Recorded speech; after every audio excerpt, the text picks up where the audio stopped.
मैंने spy universe की alpha movie देख ली है, तो चलिए बिना किसी देरी के सीधा स्टोरी की तरफ बढ़ते हैं। कहानी की शुरुआत कारगिल युद्ध के बाद होती है। यहां हमें विक्रांत कौल और फतेह शेखावत नजर आते हैं।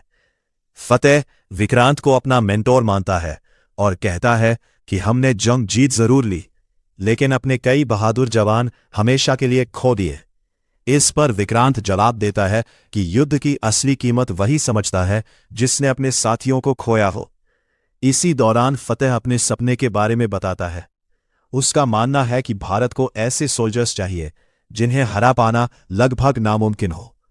इसी सोच के साथ उसने एक गुप्त प्रोजेक्ट तैयार किया है जिसका नाम है अल्फा प्रोग्राम, और अब यूं सिर्फ विक्रांत की मंजूरी का इंतजार है। इसके बाद सब लोग एक हाई सिक्योरिटी मिलिट्री बेस पर पहुंचते हैं जहां देश के सीनियर डिफेंस ऑफिसर्स मौजूद होते हैं। फतेह बताता है कि दुश्मनों ने मुंबई के ऑयल रिग पर कब्जा कर लिया है और वहां अल्फा सोल्जर्स तैनात हैं। मिशन शुरू होते ही अल्फा टीम बिना किसी ऑक्सीजन सिलेंडर के सीधा समुद्र के अंदर उतर जाती है। ये देखकर वहां मौजूद हर ऑफिसर हैरान रह जाता है।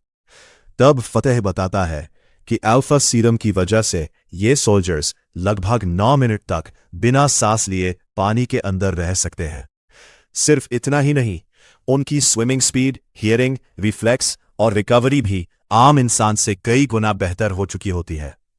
अंधेरा भी उनके लिए रुकावट नहीं बनता, क्योंकि वो दुश्मन की पोजीशन और डिस्टेंस का अंदाजा आसानी से लगा लेते हैं। कुछ ही देर में पूरी टीम मिशन कंप्लीट करके दुश्मनों का सफाया कर देती है। लेकिन अगले ही पल पता चलता है कि ये कोई रियल ऑपरेशन नहीं था।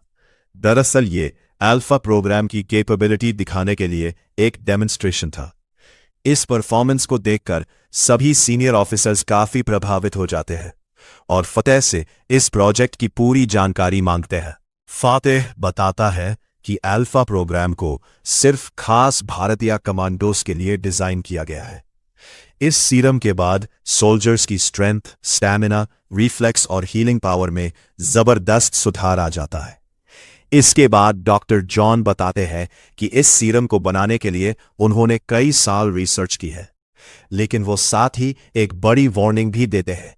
एक बार अल्फा सीरम शरीर में चला गया तो वापस नॉर्मल बनना मुमकिन नहीं होता। हालांकि इसका सबसे बड़ा फायदा यह है कि किसी भी तरह की इंजरी या घाव बहुत तेजी से भरने लगते हैं। ये सीरम कुछ ऐसे जीवों की नेचुरल रीजेनरेशन एबिलिटी से इंस्पायर होकर तैयार किया गया है जो अपने शरीर को दोबारा रिकवर कर सकते हैं। प्रेजेंटेशन के बाद सभी अधिकारी अल्फा प्रोग्राम को अप्रूवल दे देते हैं और फैसला होता है कि इसे चुनिंदा भारतीय सैनिकों पर इस्तेमाल किया जाएगा। इसी दौरान विक्रांत की पर्सनल लाइफ में बड़ा संकट आ जाता है। उसकी पत्नी जानकी, जो 3 महीने की प्रेग्नेंट होती है, अचानक सीरियस कंडीशन में हॉस्पिटल पहुंच जाती है। डॉक्टर्स कहते हैं कि अगर डिलीवरी की कोशिश की गई तो जानकी की जान बचाना मुश्किल होगा, इसीलिए प्रेगनेंसी टर्मिनेट करना ही बेहतर रहेगा। लेकिन जानकी इस फैसले को मानने से इनकार कर देती है। अपनी पत्नी और होने वाले बच्चे को बचाने की कोशिश में विक्रांत छुपकर अल्फा सेरम जानकी को दे देता है। कुछ ही दिनों बाद खबर आती है कि जिन सोल्जर्स पर पहले सेरम टेस्ट हुआ था वो ब्रेन ट्यूमर की वजह से मरने लगे हैं। ये सुनते ही फतेह हॉस्पिटल पहुंचता है, लेकिन तब तक जानकी की मौत हो चुकी होती है। हाँ, उसकी बेटी जिंदा बच जाती है। बच्ची को देखकर फतेह कहता है कि अब ये सिर्फ विक्रांत की बेटी नहीं बल्कि देश की जिम्मेदारी है, क्योंकि इसके शरीर में अल्फा सेरम मौजूद है। वो बच्ची को अपने साथ ले जाता है, जबकि विक्रांत को यह बता दिया जाता है कि उसकी बेटी भी जिंदा नहीं बची। ये सच मानकर विक्रांत पूरी तरह टूट जाता है और आर्मी छोड़ने का फैसला कर लेता है।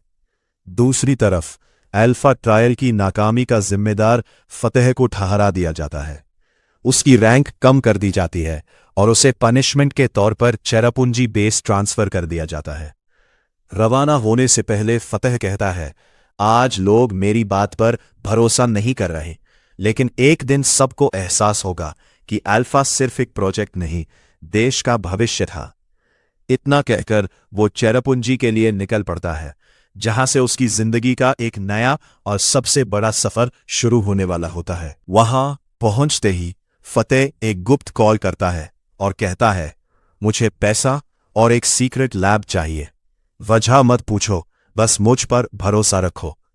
दरअसल फतेह ने अल्फा प्रोजेक्ट को कभी पूरी तरह बंद नहीं किया था। वो यूज चुपके से दोबारा शुरू करने की तैयारी कर रहा था। कुछ समय बाद राजस्थान के रेगिस्तान में एक पुराने खंडर के अंदर उसकी नई सीक्रेट लैब तैयार हो जाती है। फिर वो डॉक्टर जॉन को भी वहां बुला लेता है और कहता है कि चेहरा पूंजी में उसकी पोस्टिंग सिर्फ दिखावा है, जबकि असली मिशन यहीं से चलने वाला है। इसके बाद फतेह एक कांच के कैप्सूल की तरफ इशारा करता है।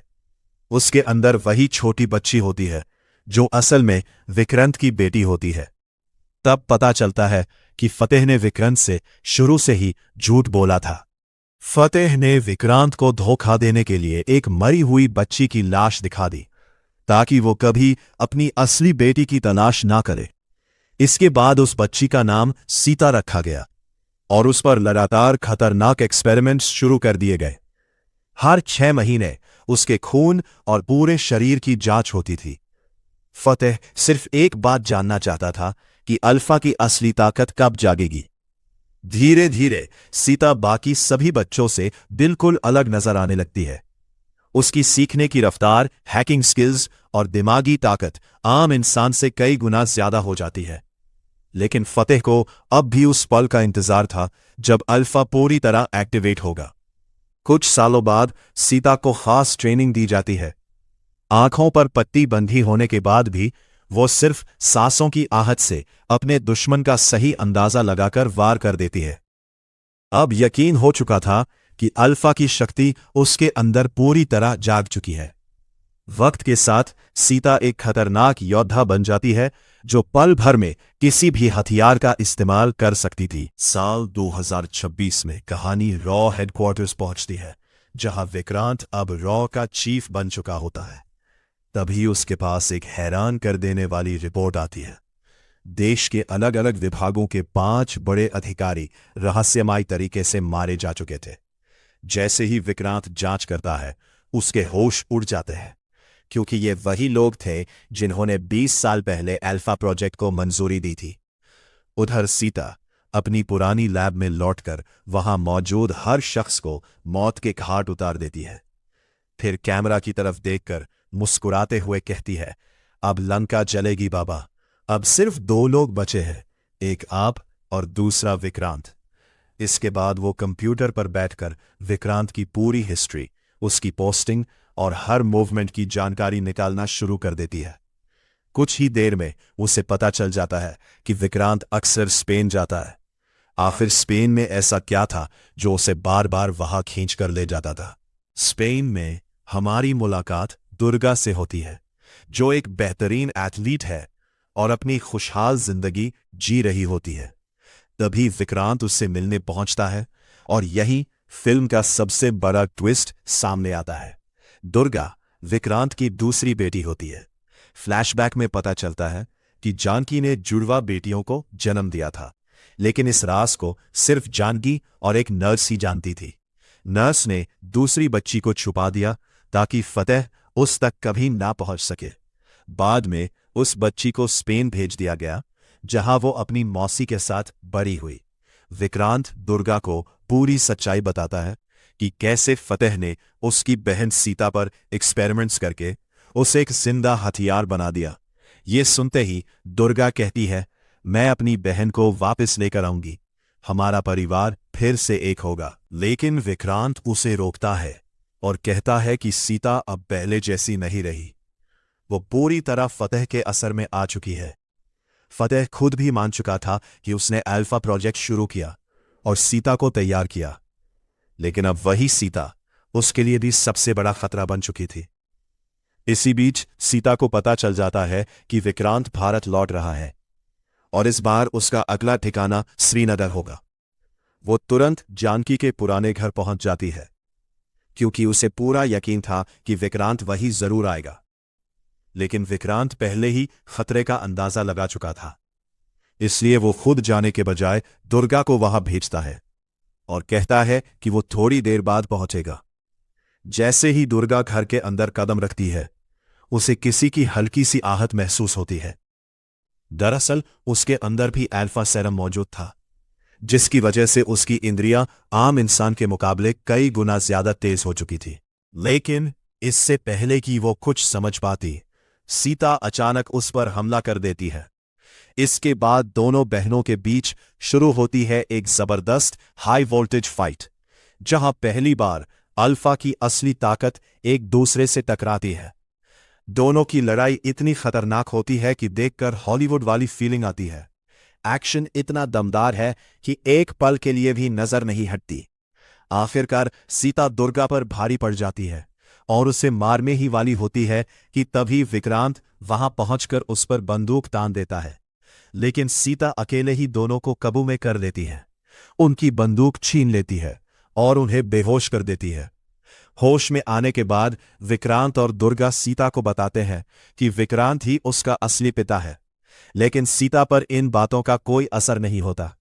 गुस्से में वो कहती है, तुम लोग खुशहाल जिंदगी जीते रहे, लेकिन मेरा बचपन कैसा था ये तुम नहीं जानते। सीता बताती है कि उसके 18वें जन्मदिन पर फतेह ने उसे पार्टी और गिफ्ट्स देकर खुश किया था, लेकिन असल में वही उसका पहला असैसिनेशन मिशन था। उसी दिन उसने पहली बार किसी की जान ली और उसके बाद हत्या ही उसकी जिंदगी बन गई। फिर एक दिन फतेह ने इसे डॉक्टर जॉन को मरने का ऑर्डर दे दिया, लेकिन मरने से पहले डॉक्टर जॉन एक ऐसा सच बताते हैं जो सीता की पूरी दुनिया हिला देता है। वो बताते हैं कि बचपन से ही उसके शरीर से निकाला गया खून सैकड़ों कैदियों पर टेस्ट किया गया था। इन एक्सपेरिमेंट्स में ज्यादातर लोगों की मौत हो गई और इसी वजह से वो पूरी सीक्रेट लैब धीरे धीरे एक कब्रिस्तान बन गई थी। इसके बाद डॉक्टर जॉन एक और हैरान कर देने वाला खुलासा करते हैं। वो बताते हैं कि उन्हें अल्फा वर्जन 2 का फॉर्मूला मिल चुका था, लेकिन उसे बनाने के लिए एक ऐसी चीज की जरूरत थी जिसके बारे में जानकर सीता के होश उड़ जाते हैं।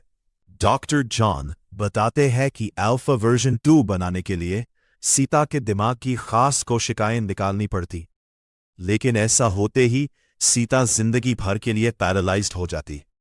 इसी वजह से उन्होंने यह सच फतेह से छुपा लिया।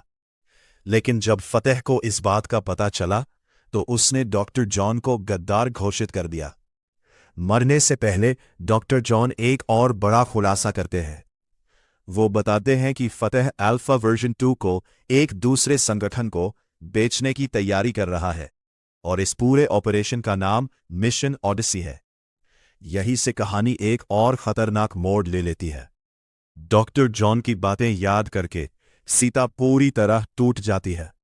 तब विक्रांत उसे समझाता है कि जिन लोगों को उसने अब तक मारा वो देश के दुश्मन नहीं बल्कि सिर्फ फतेह के रास्ते की रुकावट थे।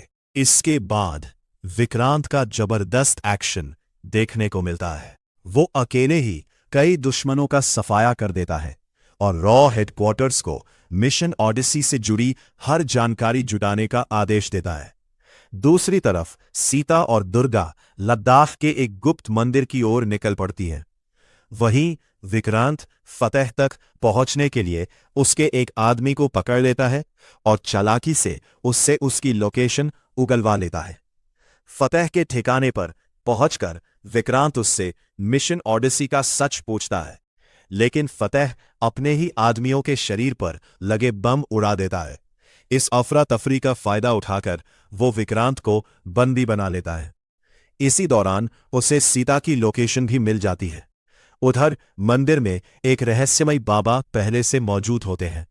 सीता और दुर्गा उनकी सुरक्षा के लिए पहुंचती हैं, लेकिन तभी फतेह के सैनिक मंदिर पर हमला बोल देते हैं। जैसे ही एक सैनिक बाबा के चेहरे से चादर हटाता है, सबके होश उड़ जाते हैं।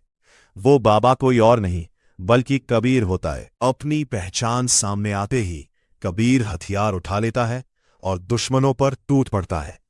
इसके बाद कबीर, सीता और दुर्गा मिलकर ऐसा धमाकेदार एक्शन करते हैं कि पूरा मैदान लाशों से भर जाता है।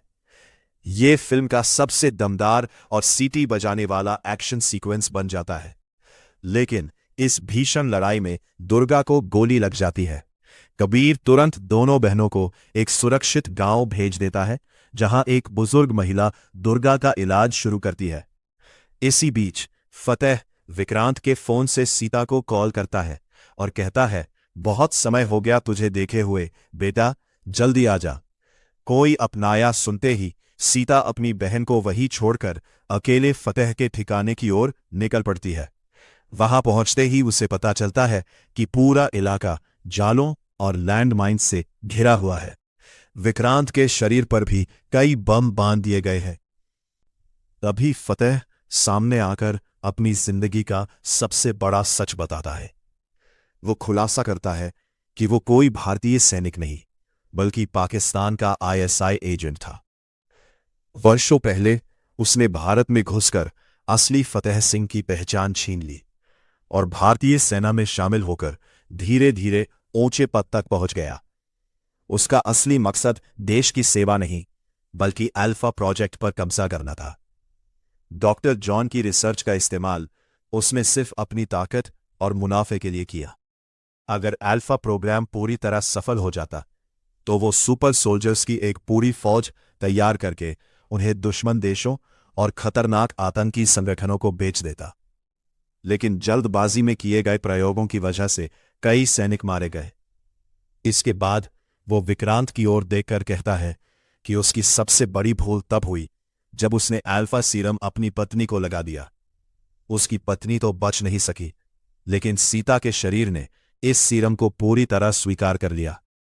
अब सीता दुनिया की सबसे ताकतवर अल्फा बन चुकी थी और फतेह उसके दिमाग से नया सीरम निकालकर हजारों नए अल्फा सोल्जर्स तैयार करना चाहता था।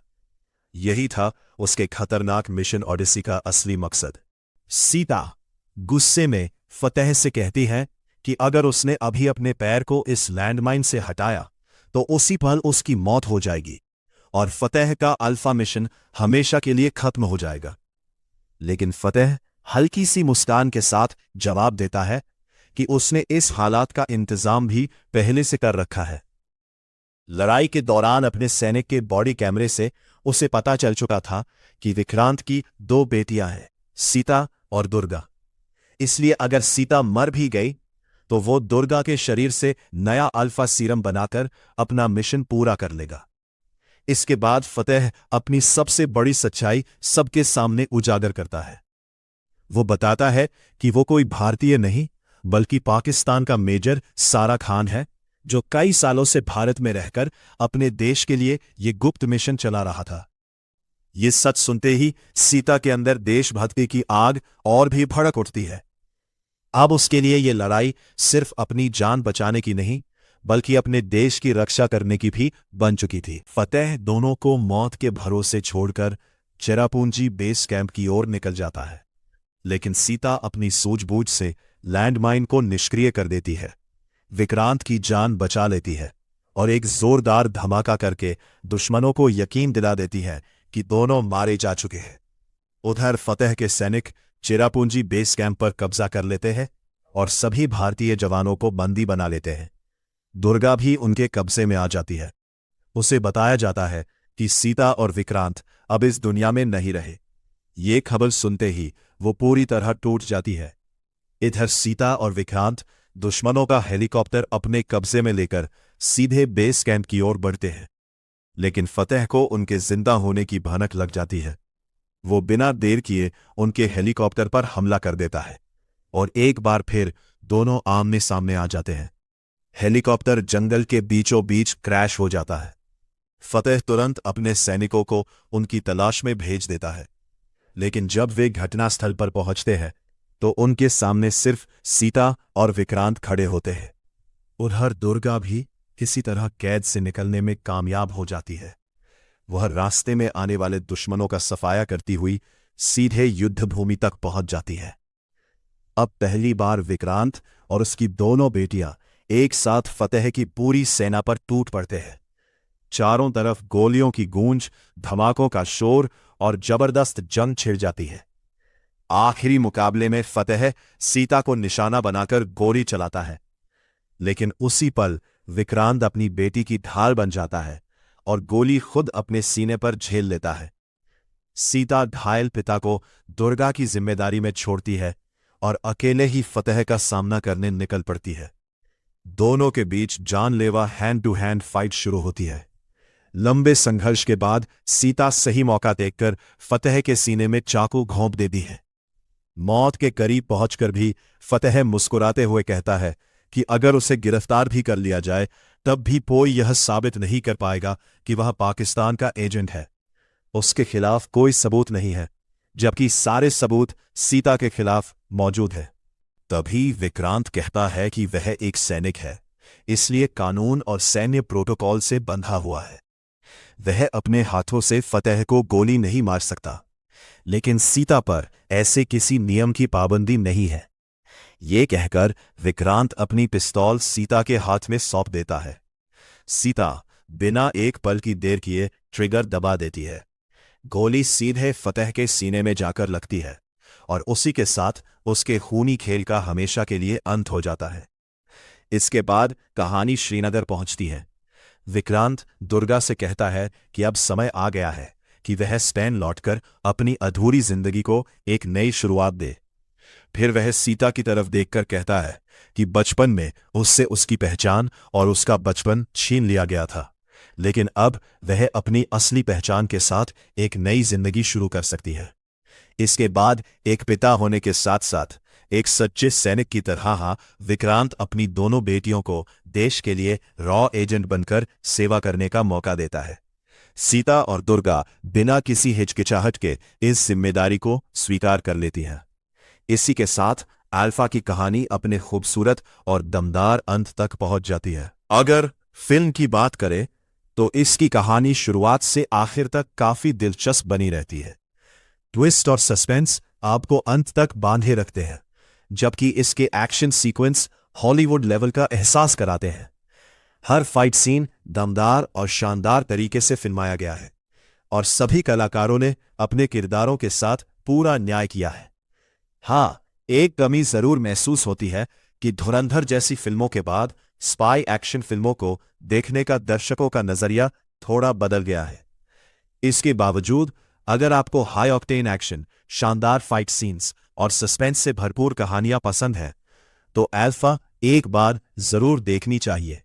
ये फिल्म आपको पहले सीन से लेकर आखिरी पल तक पूरी तरह बांधे रखती है। इसी के साथ इस वीडियो को यही खत्म करते हैं।